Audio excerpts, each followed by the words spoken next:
think it's recording. Okay, no, it's recording.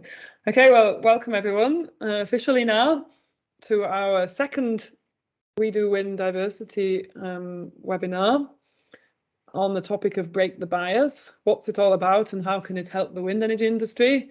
We've got our speaker here, Salvatore Daniele, who is in my wind energy team at the Eastern Switzerland University of Applied Sciences. For those of you who don't know me, my name's Sarah Barber. Yeah, I lead the wind energy team at the Eastern Switzerland University, and I'm also founder and president of the Swiss Wind Energy R&D Network, and I chair the diversity committee at the European Academy of Wind Energy. I'm just going to give a quick introduction to the topic before I hand over to Salva. So the basic time plan is, okay, I've got another 5 minutes to do the introduction, and then we'll have the keynote talk from Salva, and then we're going to go into small group discussions. So we have a few questions we'd like to ask you, and you can document your answers in the Jamboard. I put the link in the chat. I'll put it in again later. And then after that, we'll do a quick presentation of what you discussed in the groups, and then we'll just quickly wrap up at the end. Does anybody have any questions? Anything they need to know from me? Anything that they can't hear or do or that anybody needs? Okay, if I hear nothing, I'll assume everyone's perfectly happy. So just quickly, what we do at the European Academy of Wind Energy and what We Do Wind is, for those of you who don't know. So the European Academy of Wind Energy, in the Diversity Committee, we're trying to improve diversity, equity and inclusion in wind energy science by doing three things. So we provide tools to help people improve DEI in their organizations. We try to increase the visibility of underrepresented groups, and we try to act as positive role models by improving DEI within our organizations. These are the members of the team, some of whom are here today. I think Jim is here. I'm not sure if anyone else is here yet. No. And then together with We Do Wind, we actually try to get inputs from the wider community. So We Do Wind is a project run by the Swiss Wind Energy R&D Network, and it's about bringing people and data and solutions together and incentivize sharing, basically, so people collaborate better. And as part of that, we have a diversity space where we're trying to collect and analyze a wide range of different inputs, experiences and ideas from the whole research and industry community by using our We Do Wind platform space, our digital platform, and by having regular webinars like this. So it's extremely important for us to get inputs from you so that we in the diversity committee can actually change what we're doing or develop what we're doing based on inputs from lots of people rather than just the 7 of us. So thank you for attending. We really, really value your presence at this type of event. In case you're not signed up for it, can we put the link in the chat? I don't know whether Francesca, while I'm talking, you could just, or somebody could just copy and paste that link in the chat. If not, I'll do it later.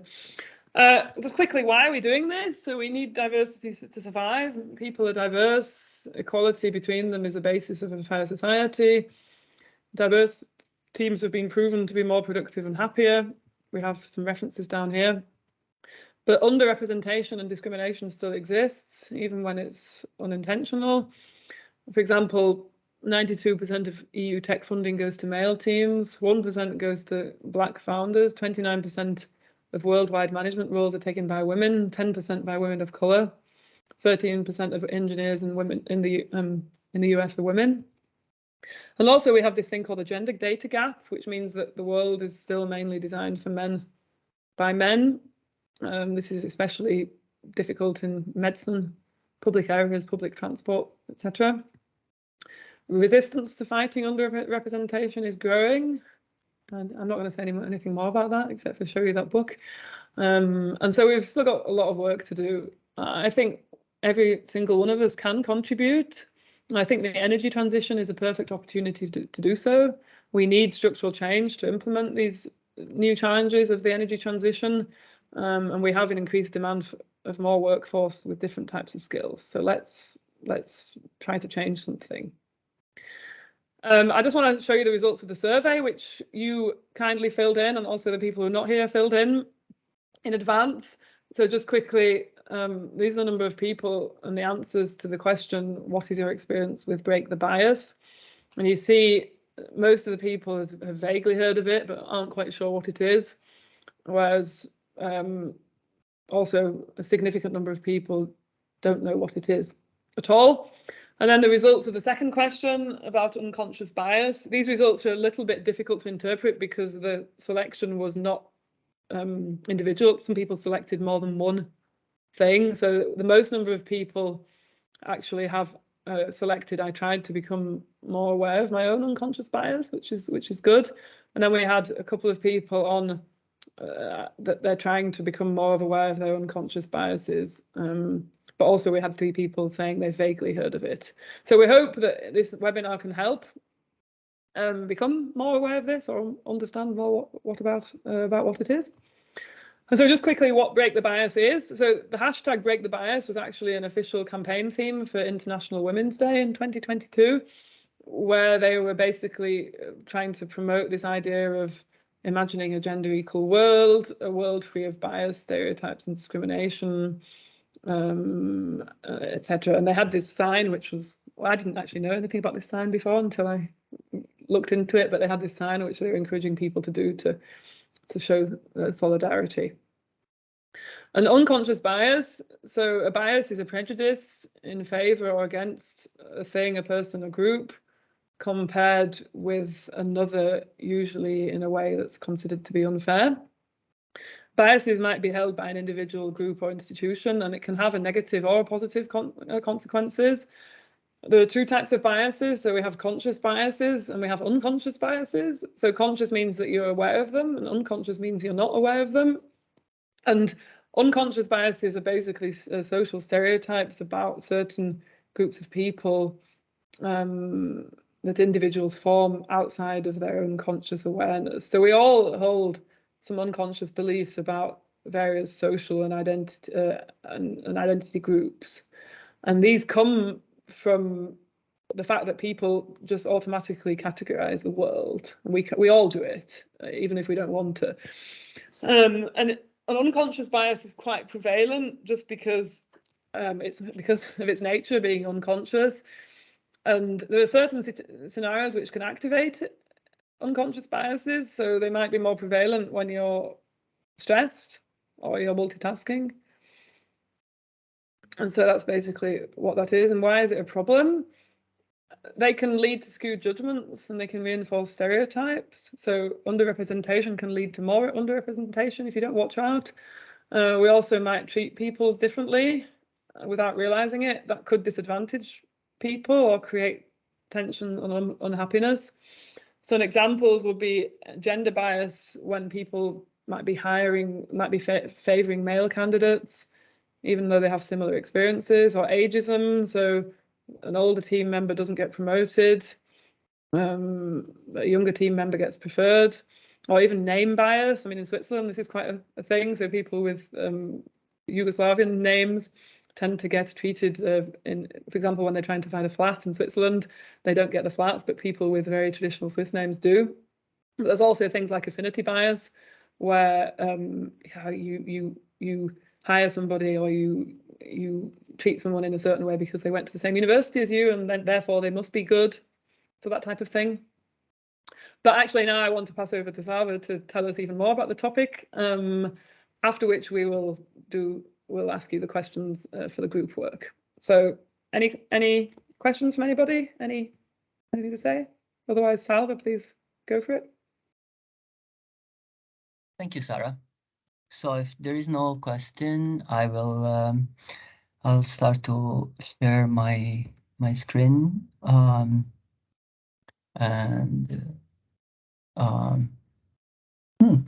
it's not working. Let me figure it out. PowerPoint Live. Do you see it as in presentation mode, everybody? Yeah. Okay, so I see it from the presenter mode. Well, good. So we'll go starting now. So Sarah, thanks a lot for the introduction, and I welcome everybody to this short keynote on basically how the mind works according to a model that comes from the Tibetan tradition. That's called the eight consciousness model that I will be presenting, and we will see how these fits within the concept of unconscious bias, and how this model can actually help us to realize what unconscious bias is, or to deal with it. So going ahead, I first want to have a very quick introduction on this, although Sarah has done already a very perfect job. So the concept of unconscious bias fits within this concept of diversity, equity, and inclusion. We know what diversity is, so that's basically about counting how many people that represents diverse group are in our organization. Equity is about recognizing our system of privileges and oppression, knowing that some of us start in a better place than some others, just for historical and social reasons. And inclusion is about accepting and embodying differences. So if we want to be inclusive, what we would need to do, or we would need to aim to, is to let our colleague feel at home, to let our colleagues feel they can bring their authentic self to their workplace, so that nobody needs to adapt, but we basically include them and accept them for what they are. And within that, so if we want to do good inclusion, we actually, wait a moment. So let me go a step back. I'm surprised by my own slides.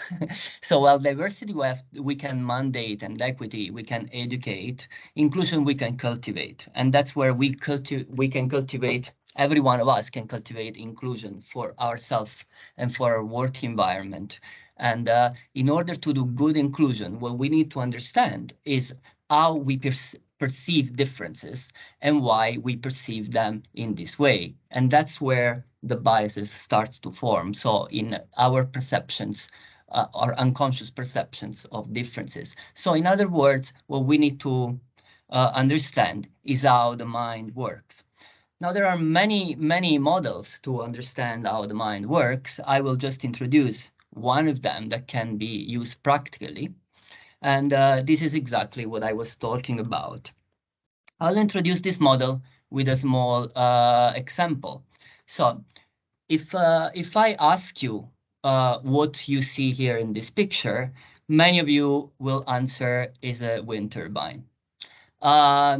If we ask to a wider audience, we may get actually different definition of what this is. And I just wrote some, but you can pretty much write as many as you wish, because they're different people, they have different ideas. So what I want to suggest here is that you don't see any of the things that I've written down, but you're only seeing shapes and color. That's what your eyes are seeing. So when I ask you what you see, is basically shapes, lines, and color. On this principle, this model is based. So the first 5 levels of this model, the first 5 consciousness, are none other than our senses. And we see at the very, very basic level of our perception, if we are talking about the sight, so the seeing, we only see shapes and color. It actually starts to become a wind turbine, according to this model, when a 6th level comes in, that is called the mind perceiver. And so it's like the level in which we start to make labeling. So we label things. So we see something, we recognize it as something, we already have a model in our head. And we say, well, okay, it's a wind turbine, perhaps. After the 6th level, always in this model. There is a seventh when our memories come in, and we could have good memories or bad memories, pleasant or not pleasant. And when this level comes in of memory, basically that's when feelings starts to kick in the picture. And so maybe at this point, people that say wind turbine have very different memories than people that say noise, perhaps, or that birds. The last level of this model is the sense of self. Sense of self is basically our ego, is our identity, and is the person we believe we are, not who we are, who we believe we are. And this when this sense comes into the picture, then we start to evaluate if that object is good or bad for us. So can I use it? It serves me. It's in favor of me or is against me. And then we start to have attitudes towards things. Now here there is a picture of a wind turbine, but it can pretty much be any object, any thought, any emotion. You can put there whatever you want. Now, this this process of going, let's say, from one of the senses or many of the senses all the way to the eighth level happens in fractions of a second. And in fraction of a second, when we have an object or a person in front of us, we have already unconsciously formed an opinion on it. And this opinion normally stays with us and is formed within the first seconds. We can understand the first 5 levels of these more or less. I do a bit of an analogy for engineers, whatever, scientists. The first 5 levels we can understand kind of as sensors, and then the last ones we can see the software. And we can see our mind as basically continuously updating software where we write programs after program that is based on our sensory perceptions, and those, of course, conditioned by everything that we get fed with. And I want to highlight already now that is more or less at the level of the 7th, 8th level, that basically the unconscious bias kicks in. There is where we form that, where we start to form that. So what is then the unconscious bias according to normal definition? I'll be fast because Sarah has already outlined it really well. I took a definition from the source you see here. Basically, unconscious bias are social stereotypes about certain groups of people. And as Sarah nicely said, we all hold unconscious biases. We all hold unconscious programs in our mind. When they are negative, we call it unconscious biases, but that's pretty much how we work. We work mainly unconsciously. And here on the right side, there is basically a model of a bias iceberg where basically it depicts mindful choices, unconscious choices that are at the very bottom, and pre-conscious. The pre-conscious is basically pretty much something that you're a bit aware about it and you can avoid if you make an effort. The point of this picture, though, as Sarah already said at the beginning, is that basically unconscious biases are unconscious, and so we don't know about them. So, if we think that we know our unconscious bias, we better think again. This brings me already to my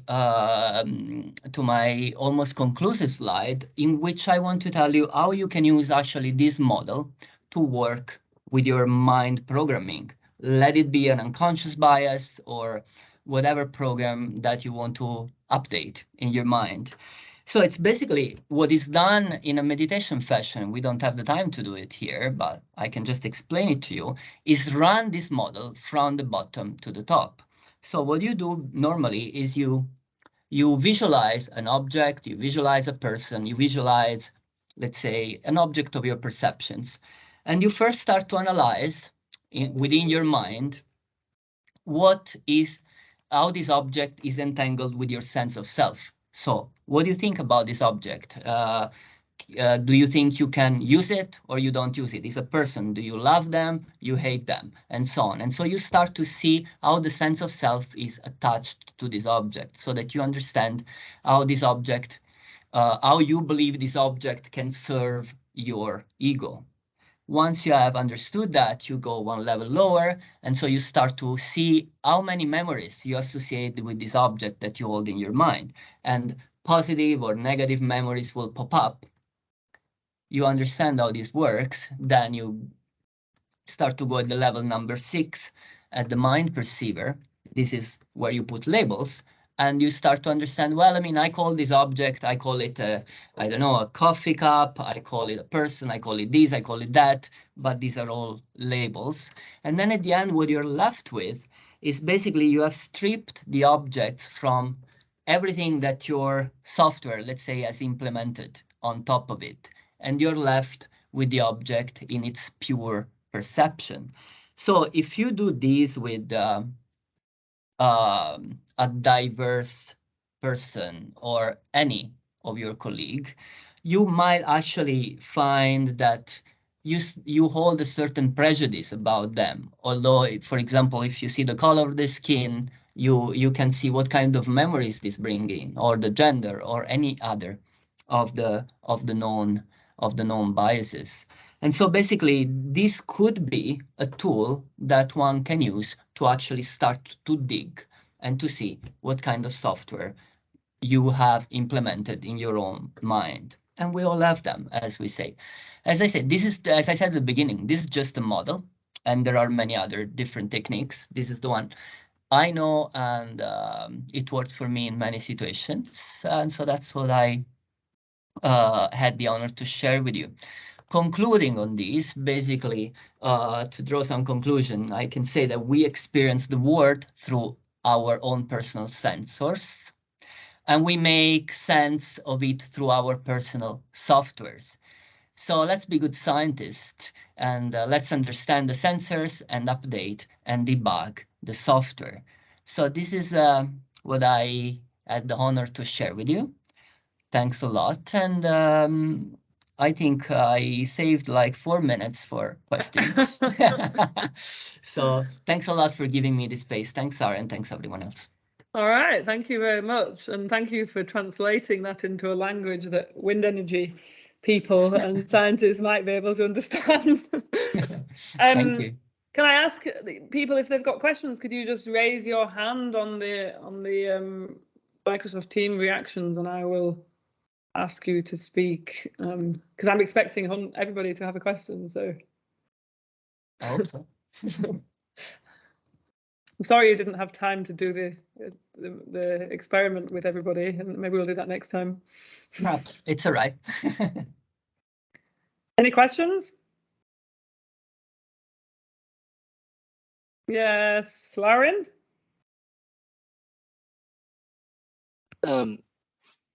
Yeah,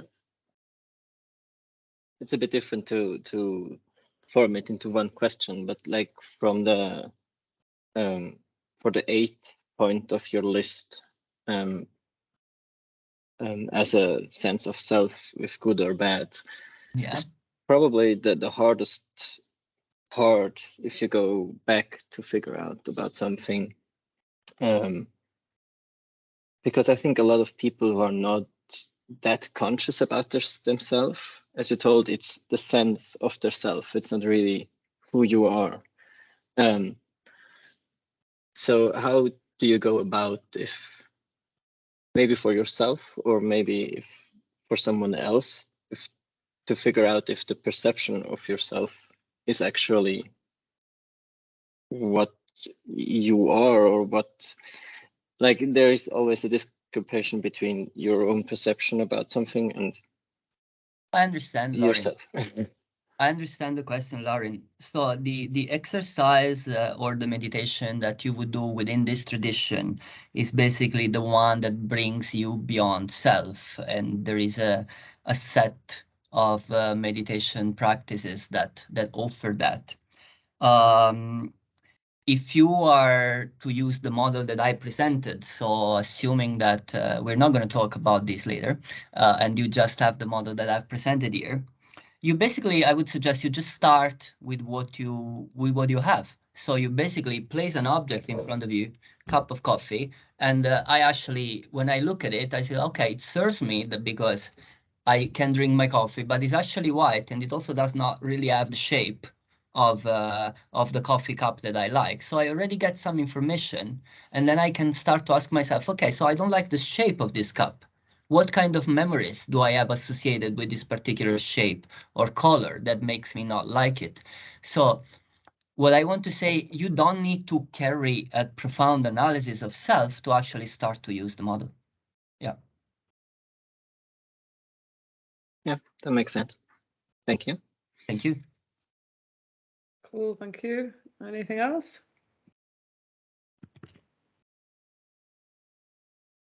Everyone's excited to get to the group work, I can tell. I'm going to stop the recording now. So